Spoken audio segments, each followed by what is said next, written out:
Welcome to today's episode of Campus Perspective, where we take a closer look at life at WashU. I'm your host, Justin Kim, and today we're diving into a topic that affects more people than you might think: accessibility on campus.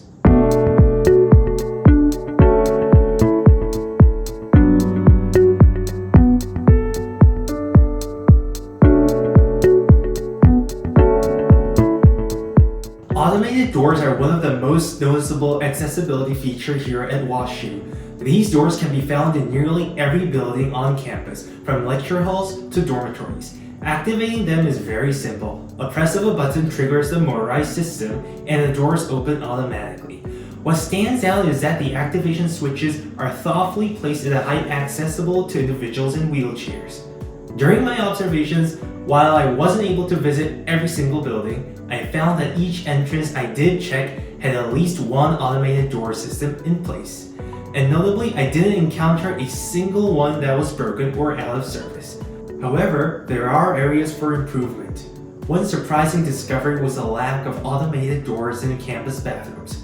While many restrooms include stalls designed for individuals with disabilities, the entrance doors themselves often require manual operation.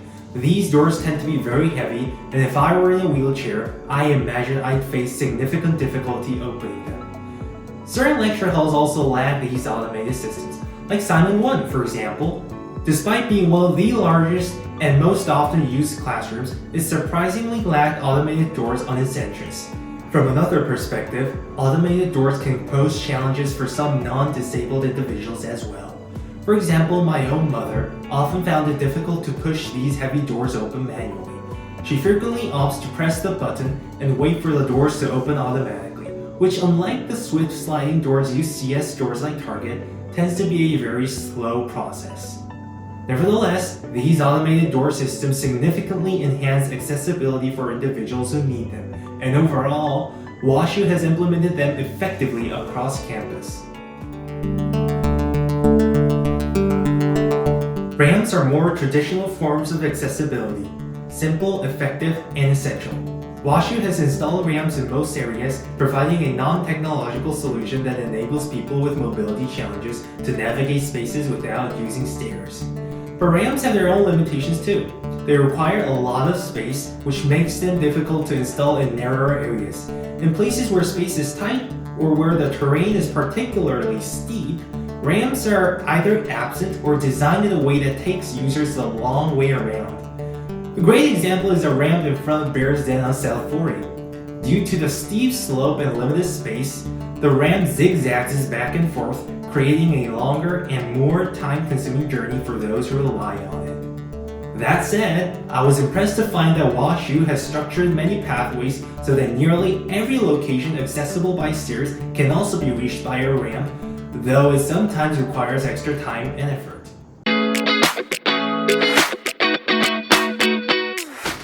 I'm in Wilson Hall right now, and I'll show you how hard it is to find the elevator. Walk with me.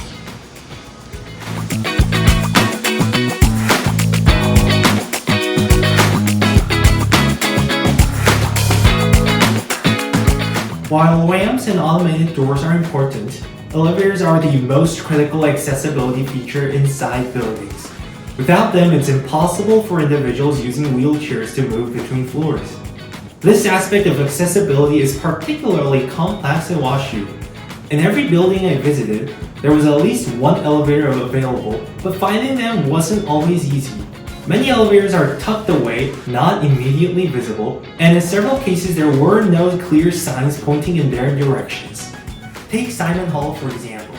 There's a single elevator that provides access to the lower level where Simon 1 is located. However, the elevator isn't obvious, you can't spot it right away, and when I first searched for it, I found myself going around in circles. There were little to no annotations or signs pointing to that way, and the entrance to the elevator area lacked an automated door, another challenge for someone in a wheelchair.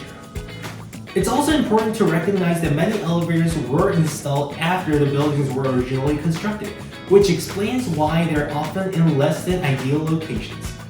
Retrofitting older buildings is no small task, but it does create additional barriers for the users. That said, clear signage indicating the location of elevators could make a meaningful difference in improving accessibility on campus. To sum up, WashU has made commendable strides in creating an accessible campus environment. From automated doors and ramps to elevators, the infrastructure is generally well maintained and thoughtfully designed, but there is still room for improvement. Whether it's installing automated doors in restrooms, improving signage for elevators, or designing more efficient ramp systems, continued efforts and attention to detail will take accessibility to the next level.